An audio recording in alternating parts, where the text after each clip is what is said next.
But ನಾವು ಗುಂಡಾಗಳು ಅಂತ ಮೇಲೆ ನಮ್ಮ ನಗರ ಶಾಸಕ ಕೇಳ್ತಾನ ಅವನ ಮ್ಯಾಗೆ 30 ಕೇಸ್ ಅದಾವ. ಯಾಕೆ ಅವನಿಗೆ ಗುಂಡಾ ಆಕ್ಟ್ನಾಗ ಸೇರಿಸಬಾರ್ದು? ಮತ್ತೆ ಅಮಿತ್ ಎಲ್ಲೆಲ್ಲಿ ಹೋಗಿಸಿ ಅಲ್ಲೇ ಗುಂಡಾಗಿರಿ ಮಾಡ್ಯಾನ ತೋರಿಸ್ಕೊಳ್ಳಿ. ಮತ್ತೆ ಪೊಲೀಸ್ ಏನು ಮಾಡ್ತಿದ್ರು? ಪ್ರತಿಯೊಂದು ಇದ್ರ ಅಧಿಕಾರಿಗಳು ನಿನ್ ಮಾತು ಕೇಳ್ತಾರೆ, ಮತ್ತೆ ಯಾಕೆ ಗುಂಡಾ ಆಕ್ಟ್ ಯಾಕೆ ಹಾಕಿಸ್ಲಿಲ್ಲ? ನೀನೇ ಸ್ವತಃ ಗುಂಡಾ ಅದುವಾ? ನೀ ಗುಂಡಾ ಇದ್ದು ಬೇರೆಯವ್ರಿಗೆ ಗುಂಡಾ ಅನ್ನೋದು ನಿಂದ ಪದ್ಧತಿ ಅದ. ಅದು ಯಾವುದೇ ಕಾಲಕ್ಕೆ ನಾವು ಇದು ಸಹಿಸ್ಕೊಳ್ಳುದಿಲ್ಲ. ಆಮೇಲೆ ಅವ್ರ ಪಿ ಎಗಳಿಗೆ ನಿನಗೆ ಅಂಜುದಿಲ್ಲ ಮೇಲೆ ನಿಮ್ ಪಿ ಎಗಳಿಗೆ ಏನಿಸ್ತಾರ?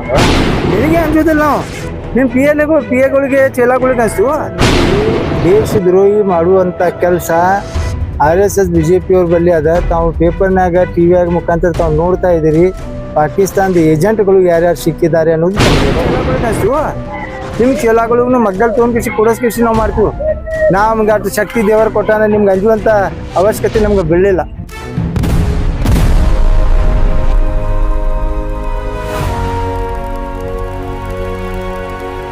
ಇವತ್ತು ಮಾನ್ಯ ಜಿಲ್ಲಾಧಿಕಾರಿ ಮತ್ತು ಚುನಾವಣೆ ಅಧಿಕಾರಿಗೆ ನಾವು ಎಲ್ಲ ಗೌರವಾನ್ವಿತ ಮಹಾನಗರ ಪಾಲಿಕೆ ಸದಸ್ಯರ ಕಾಂಗ್ರೆಸ್ ಪಕ್ಷದಿಂದ ಇವತ್ತು ಒಂದು ಮನವಿ ಕೊಡ್ಲಿಕ್ಕೆ ಬಂದಿದ್ದು.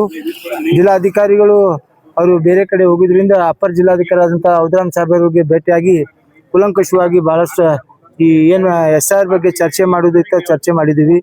ಅದರಲ್ಲಿ ಏನು ನಾವು ಮನವಿ ಮಾಡಿದ್ವಿ ಅಂದ್ರೆ, ನಿನ್ನೆ ಕೆಲ BL ಅವರಿಗೆ ಒಂದು ಮೆಸೇಜ್ ಬಂದಿದೆ. ಯಾವ್ಯಾವ ಫಾರಮ್ ಇದಾವ ಫಾರಮ್ಗಳನ್ನು ನೀವು ಒಂದು ಪಂಚನಾಮ ಮಾಡಿ ತಂದು ಕೊಡ್ರಿ ಅಂತ. ಆದರೂ ಕೂಡ 8ನೇ ತಾರೀಕು ತನಕ ಟೈಮ್ ಇರೋದ್ರಿಂದ ಈ ಗಡಬಡಿ ಮಾಡ್ಕಿಸಿ ಕೆಲವೊಬ್ಬರದು ಡೂಪ್ಲಿಕೇಟ್ ವೋಟ್ ಇದ್ರು ಸಹಿತ ಅದು ಸೇರಿಸುವಂತ ಹುನ್ನಾರ ನಡೀತಾ ಇದೆ. ಯಾಕಂದ್ರೆ ಮೊನ್ನೆ ತಾನೇ ಇಲ್ಲಿ ಕೆಲವೊಂದು ಭಾಗದಲ್ಲಿ ಎಲ್ಲ ಮುಖಂಡರು ಕರೆಸ್ಕಿಸಿ ಚರ್ಚೆ ಮಾಡಿ ಅವರು ಪ್ಲಾನ್ ಹಾಕ್ತಿದ್ದಾರೆ. ನಮ್ಮ ಡೂಪ್ಲಿಕೇಟ್ ವೋಟ್ಗಳನ್ನು ಉಳಿಸ್ಕೊಳ್ಳಿಸಲಾಗಿ ಹುನ್ನಾರವನ್ನು ನಡೆಸ್ತಿದ್ದಾರೆ ಅನ್ನೋದು ನಮ್ಗೆ ಕಂಡು ಬಂದಿದೆ. ಇವತ್ತು ನಾವು ಏನ್ ಹೇಳ್ತೀವಿ, ಎಲ್ಲ BLOಗಳಿಗೆ ನಾವು ಮನವಿ ಮಾಡುದು ಅಂದ್ರೆ, ತಮ್ಮಲ್ಲಿ ಎಟ್ಟೆಟ್ಟು ಫಾರಮ್ ಇರ್ತಾವ 50, 70, 100, 200, 300 ಎಷ್ಟೇ ಫಾರಮ್ ಇದ್ರು ಸಹಿತ ಈ ಫಾರಮ್ ಒಳಗೆ ಸಿಗಲಾರ್ದ ಕಾರಣ ನಿಮ್ಗೆ ಅದು ತಾಬಡ್ತೋಬಡ್ ಇದು ಮಾಡಬೇಡ್ರಿ. ಅಲ್ಲೇ ಇದ್ದಂತ ಮುಖಂಡರು ಆ ಓಣಿಯಲ್ಲಿ ಇದ್ದಂತ ಎಲ್ಲ ಪಾರ್ಟಿ ಲೀಡರ್ಸ್ ಅವ್ರಿಗೆ ಹೋಗಿ ಭೇಟಾಗಿ ಆ ಫಾರಮ್ಗಳನ್ನು ಇಲ್ಲರೂ ಇದಾರೆ ಇಲ್ಲ ಅನ್ನೋದು ಚೆಕ್ ಮಾಡಿ, ಆಮೇಲೆ ಅದಕ್ಕೆ ಸಂಬಂಧಪಟ್ಟದ ದಾಖಲಾತಿಗಳನ್ನು ಪರಿಶೀಲನೆ ಮಾಡಿ ಅದಕ್ಕೆ ಫಾರಮ್ ತುಂಬ್ಕೋಬೇಕಂತ ಅವರಲ್ಲಿ ಮನವಿ ಮಾಡ್ತೀವಿ. ಒಂದ್ ವೇಳೆ ತಾವು ಏನಾದರೂ ಯಾರ ಮಾತು ಕೇಸಿ ಡೂಪ್ಲಿಕೇಟ್ ಮಾಡಿದಾಗ ಆ BLO ಮ್ಯಾಗ ಮತ್ತು ಅವ್ರು ಏನು ಡೂಪ್ಲಿಕೇಟ್ ಮಾಡ್ಯಾರ ಅವ್ರ ಮ್ಯಾಗನು ಕೇಸ್ ಆಗ್ತಾ ಇದೆ. ಆದ್ರಿಂದ ನಮ್ಮ ಮುಖಂಡರು ಒಂದು ನಮ್ಗೆ ಇದು ತಿಳಿಸಿದ್ದಾರೆ, ತಾವು ಎಲ್ಲರೂ ಅಲ್ಲಿ ಹೋಗಿ ಮನವಿ ಮಾಡ್ರಿ. ಆ ಜಿಲ್ಲಾಧಿಕಾರಿಗೆ ಅವ್ರಿಗೆ ಹೇಳ್ರಿ ಯಾವ್ಯಾವ ಡೂಪ್ಲಿಕೇಟ್ ವೋಟ್ ಅದಾವ ಅದು ತೆಗಿಬೇಕ, ಅವರಿಗೆ ಜವಾಬ್ದಾರಿ ಕೊಡ್ರಿ. ಆಮೇಲೆ ಯಾರಿಗೆ ಡೂಪ್ಲಿಕೇಟ್ ವೋಟ್ ಅದಾವು ಅದನ್ನು ದಾಖಲಾತಿಗಳನ್ನು ಸರಿಯಾಗಿ ಪರಿಶೀಲನೆ ಮಾಡಿ ಅವ್ರು ಇದ್ದರೆ ಅದು ತಗೋರಿ, ಇಲ್ಲ ತಗೋಬೇಡ ಅವ್ರಿಗೆ BLOಗಳಿಗೆ ಹೇಳ್ರಿ ಅಂತ ಅವ್ರು ಹೇಳಿದ್ದಾರೆ. ಅದರ ಪ್ರಕಾರ ಎಲ್ಲರಿಗೂ ನಾವು ಏನೈತಿ, ಅವರು ಅಕಸ್ಮಾತಿಗೆ ಇಲ್ಲ ಕೆಲವೊಬ್ರು ಅವ್ರು ಬಡ ಬಂದ್ಕಿಸಿ ಅದು ಫಾರಮ್ ತುಂಬಿಕೊಡ್ತಾರೆ. ಆ ಫಾರಮ್ ತುಂಬಿಕೊಡ ಏನಾಕೈತಿ, ಅವ್ರು ಅಲ್ಲಿ ಹೆಸರು ಸೇರ್ಪಡೆ ಆಕೈತಿ, ಮತ್ತೆ ಅದಕ್ಕೆ ಸಮಸ್ಯೆ ಹಾಕೋತ ಹೋಗೋದು. ಸೊ GPS ಫೋಟೋ ಮುಖಾಂತರ ತಾವು ಮನೆಗೆ ಹೋಗಿಸಿ ಎಲ್ಲ BLOಗಳನ್ನು ಅದು ಹೆಸರು ಅದು ಫಾರಮ್ ಅನ್ನು ತಗೋಬೇಕು, ಅವ್ರ ದಾಖಲಾತಿಗಳನ್ನು ತಗೋಬೇಕು. ಎಷ್ಟು ಉಳ್ದಾವದ್ರಾಗ ಎಷ್ಟು ಉಳಿತಾವ ಅನ್ನೋದು ನಮ್ಗೆ ಕಂಡು ಬರ್ತೈತಿ. ಯಾವುದೇ BLO ಆಗಲಿ ಅದಕ್ಕೆ ಒಂದು ಡೂಪ್ಲಿಕೇಟ್ ಮಾಡಕ್ಕೆ ಪ್ರಯತ್ನ ಮಾಡಿದಾಗ ಕಾನೂನು ಪ್ರಕಾರ ಅವ್ರ ಮೇಲೆ ಕ್ರಮ ಆಕೈತಿ. ಆಮೇಲೆ ನಾನು ವಿಜಯಪುರ ನಗರದ ಮತಕ್ಷೇತ್ರದ ಎಲ್ಲ ಮತ ಬಂದರು ಎಲ್ಲ ಹಿರಿಯರ ಬಳಿ ಒಂದು ಮನವಿ ಮಾಡೋದೇನಂದ್ರೆ, ಅಕಸ್ಮಾತ್ ತಮ್ಮ ಹೆಸರನ್ನು ಬೇರೆ ಕಡೆ ಇತ್ತಂದ್ರೆ ಒಂದು ಕಡೆ ತಾವು ಡೆಲೀಟ್ ಮಾಡ್ಕೊಡ್ರಿ. ಯಾಕಂದ್ರೆ ನಿಮ್ಮ ಮ್ಯಾಗನು ಕೇಸ್ ಹಾಕಿದ್ರೆ ಬರೀ BLO ಮ್ಯಾಗ ಆಗೋದಿಲ್ಲ, ಯಾರು ಡೂಪ್ಲಿಕೇಟ್ ವೋಟ್ ಮಾಡ್ಕೊಂಡಿರ್ತಾರೆ ಅವ್ರ ಮ್ಯಾಗನು ಕೂಡ ಕೇಸ್ ಹಾಕೈತಿ. ನಾವು ಬಿಜಾಪುರ ನಗರಕ್ಕೆ ಸೇರೋರು ಬಿಜಾಪುರ ನಗರನಾಗೆ ಇರಲಿ, ಬೇರೆ ಊರಿನಿಂದ ಬಂದ್ ಕಿಸಿ ಅವ್ರು ಯಾರು ಒತ್ತಡ ಮ್ಯಾಗ ತದಾರ ಅಂಥವೆಲ್ಲ ತಾವೇ ಖುದ್ದಾಗಿ ಅದಕ್ಕೊಂದು ಅಪ್ಲಿಕೇಶನ್ ಕೊಡಿ. ನಾಳೆ ನಿಮ್ಗೆ ಹೇಳ್ದವ್ರು ಯಾರೂ ಬರುವುದಿಲ್ಲ, ನೀವೇ ಅದಕ್ಕೆ ಸ್ವಯಂ ಇದು ಹಾಕಿರಿ, ನಿಮಗೆ ತೊಂದರೆ ಬರ್ತೈತಿ. ಆ ತೊಂದರೆ ಗಿಡ ಆಗಬಾರ್ದು ಕಿಸಿ ತಮ್ಮಲ್ಲಿ ಮನವಿ ಮಾಡ್ತೀವಿ. ನೀವು ದೇಶನಾಗ ಎಲ್ಲರೂ ವೋಟಿಂಗ್ ಒಂದು ಪವರ್ ಇಡ್ರಿ, ಒಂದೇ ಕಡೆ ಇರಬೇಕು, ಎರಡೆರಡು ಕಡೆ ಇರಬಾರ್ದು. ಇದನ್ನು ತಾವು ಗಮನ ಹರಿಸಬೇಕು. ತಾವು ಎಲ್ಲರೂ 100% ಬಿಜಾಪುರ ನಗರಕ್ಕೆ ಸೇರಿದವರು 100% ಲಿಸ್ಟ್ನಾಗ ಸೇರಿಸ್ಬೇಕು. ಅಕಸ್ಮಾತ್ ಉಳಿದವರು ಸಹಿತ ಮತ್ತೊಮ್ಮೆ ನಿಮ್ಗೆ ಅವಕಾಶ ಅದು ಸಿಗ್ತೈತಿ. ನೀವು ಸರಿಯಾಗಿ ದಾಖಲಾತಿ ಕೊಟ್ಕಿಸಿ ಅದನ್ನು ಹೆಸರು ಸೇರಿಸ್ಕೊಳ್ಳೋ ಕೆಲಸ ಮಾಡ್ಬೇಕಂತ ಆಮೇಲೆ ಮಾಡ್ತೀವಿ. ಈಗ BLO ಏನಾದ್ರು ಫ್ರಾಡ್ ಮಾಡ್ತಿರೋ ಸಿಕ್ಕದಂದ್ರೆ ಅವ್ರ ಮೇಲೆ ಏನ್ ಕ್ರಮ ಆಗತ್ತೆ? ಕಾನೂನು ಪ್ರಕಾರ ಅವ್ರ ಮ್ಯಾಗ ಕ್ರಮ ಆಗ್ತೈತಿ. ಮೊನ್ನೆ ವಾರ್ಡ್ ನಂಬರ್ 35 ಬೂತ್ ನಂಬರ್ 160 ಮೇಲೆ ರೆಡ್ ಹ್ಯಾಂಡ್ ಸಿಗ್ಬಿಟ್ಟಿದ್ರು. ಸೊ ಅವ್ರ ಮೇಲೆ ಏನು ಇನ್ನೂತನ ಕ್ರಮ ನೋಡ್ರಿ, ಜಿಲ್ಲಾಧಿಕಾರಿಯು ಅದಕ್ಕೆ ಒಂದು ಗಮನ ಹರಿಸ್ತಿದ್ದಾರೆ, ಅದರ ಬಗ್ಗೆ ಕುಲಂಕುಷವಾಗಿ ವಿಚಾರ ಮಾಡ್ತಿದ್ದಾರೆ. ಅವ್ರ ಮೇಲೆ ಆಕ್ಷನ್ ಹಾಕೈತಿ. ಯಾವ ರೀತಿ ಆಕ್ಷನ್ ಮಾಡ್ತಾರೋದು ಕಾದ್ ನೋಡ್ಬೇಕಾಗಿದೆ.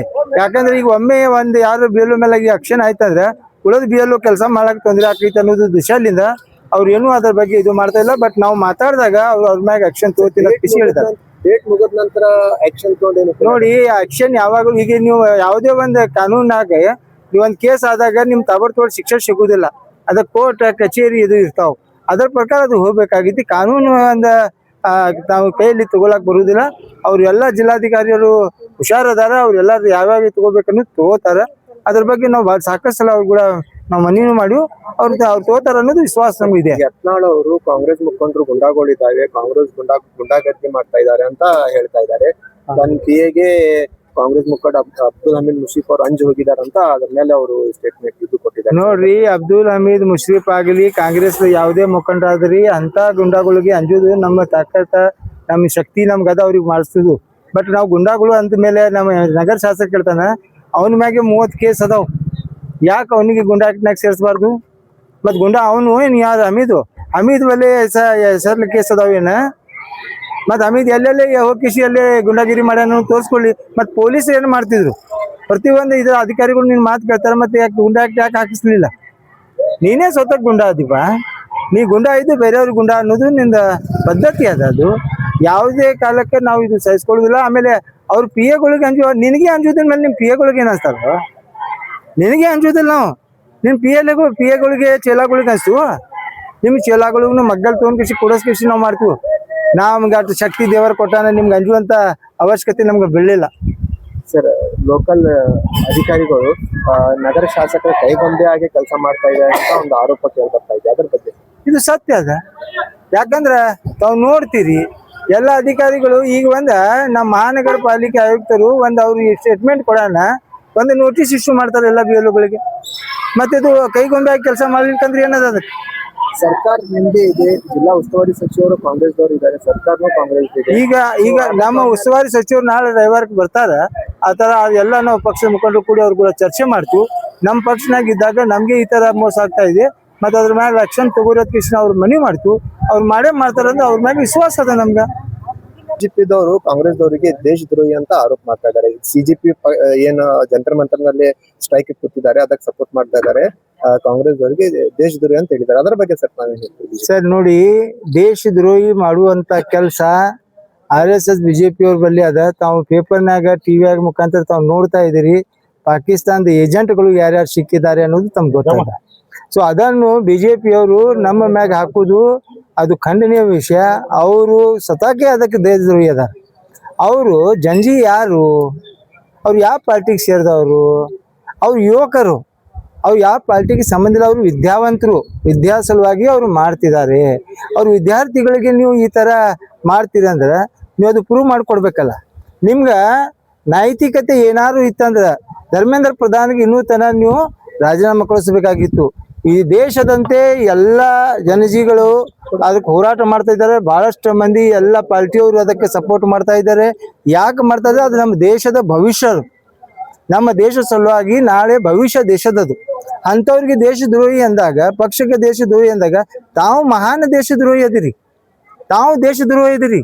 ತಾವು ಕೂಡ ಏನದ ನಮ್ಮ ಜನಜಿಗೆ ಬಡಿಸುವುದು ಹೆಣ್ಣು ಮಕ್ಕಳಿಗೆ ಗುಂಡಾ ವರ್ತನೆ ಪೊಲೀಸರಿಗೆ ತಂದು ಕಿಸಿ ಕೆಲವೊಂದು ನೇಮ್ ಪ್ಲೇಟ್ ಇಲ್ಲ ಅವ್ರಿಗೆ. ಅವ್ರು ಯಾರು ಗುಂಡಾಗಳು? ಅವ್ರು ಯಾವ ದೇಶದವರು? ಮತ್ತು ಅವರು ಅಲ್ಲೇ ಒಂದು ಡ್ರೆಸ್ ಐತಿಲ್ಲ, ಇಂತಿಂತ ಲಾಠಿ ತಂದು ಕಿಸಿ ಮಕ್ಕಳಿಗೆ ಒಳಸ್ತಾರಂದ್ರೆ ಪ್ರಾಯಶಃ ನಮ್ಮ ಪ್ರಧಾನಮಂತ್ರಿಗಳು ಮಕ್ಕಳಿಲ್ಲ, ಅದ್ರ ಬಗ್ಗೆ ಅದು ಚಿಂತನೆ ಇಲ್ಲ. ಈ ಇದು ಅದಲ್ಲ ಎಜುಕೇಶನ್ ಮಿನಿಸ್ಟರ್ ಮತ್ತು ಧರ್ಮೇಂದ್ರ ಪ್ರಧಾನಿಗೆ ಮಕ್ಕಳು ಅದಾವ ಅಂದ್ಮೇಲೆ ವಿದೇಶನಾಗ ಇರ್ತಾರ, ಅದಕ್ಕೂ ಅವನಿಗೆ ಚಿಂತೆ ಇಲ್ಲ. ಮತ್ತೆ ಇಲ್ಲಿ ಎಲ್ಲ ಹೇಳಿಕೆ ಕೊಡೋರು ಅವ್ರಿಗೂ ಮಕ್ಕಳು ಎಲ್ಲ ಇರ್ತಾರ ಅನ್ನೋದು ಗೊತ್ತಿಲ್ಲ.